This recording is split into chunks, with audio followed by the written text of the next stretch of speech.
Lumalim na nga mga idol. Patay, ayun oh. Ano, halos papantay na dun sa ano. So ayun guys, tapos na kami manguha. Ayan oh. Sus, parang pagkain ng ano, idik-idik. Dami ah. So ayun, pauwi na kami. Nakadali na ng pang-ulam-ulam nitong bagyo-bagyo na to. Tatawid na naman tayo ng sapa guys. Balik na naman tayo sa sapa. Buti hindi umulan ng malakas. Kung umulan pa ng malakas, lumalim pa ng lumalim ng tubig ng sapa. Hirap tawirin. Ang kate.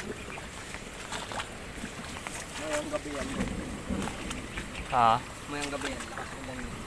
Kurado talaga. Ang itim pa rin. Ang itim pa rin ng langit oh. Papaano lang. Pahinga lang ng konti. Maya maya ulan na naman.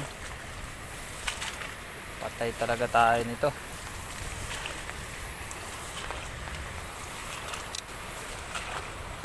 Pero mas mas okay dito sa atin no, kaya hindi tayo natatamaan ng mga baha na malalakas. Kawawa talaga yung mga binabaha ng ano, yung inaanod na yung mga bahay. Yun talaga yung kawawa. So kami dito mga idol, kahit hindi nakakapagtrabaho dahil sa bagyo, at least hindi naman kami binabaha ng sobra. Sa amin wala naman baha. Ito lang yung sapa, minsan pagka lumaki yan, inaabot yung dulo dyan sa pabahay sa P7, pero yun sa amin sa Phase 4, sa awa ng Panginoon hindi pa naman inaabot yun dun kahit ilang bagyo dumaan, kaya safe pa rin.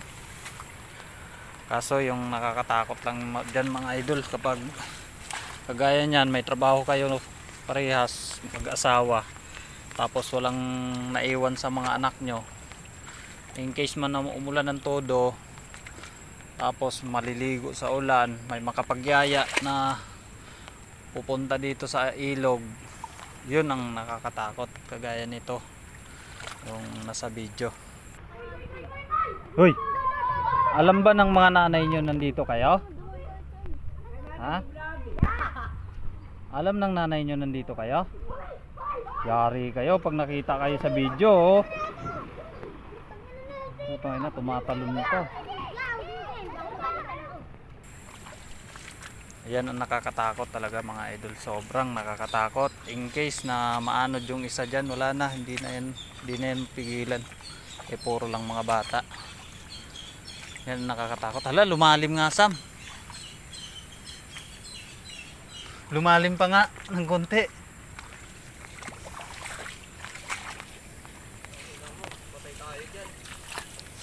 Lumalim no? Yari mga lulo.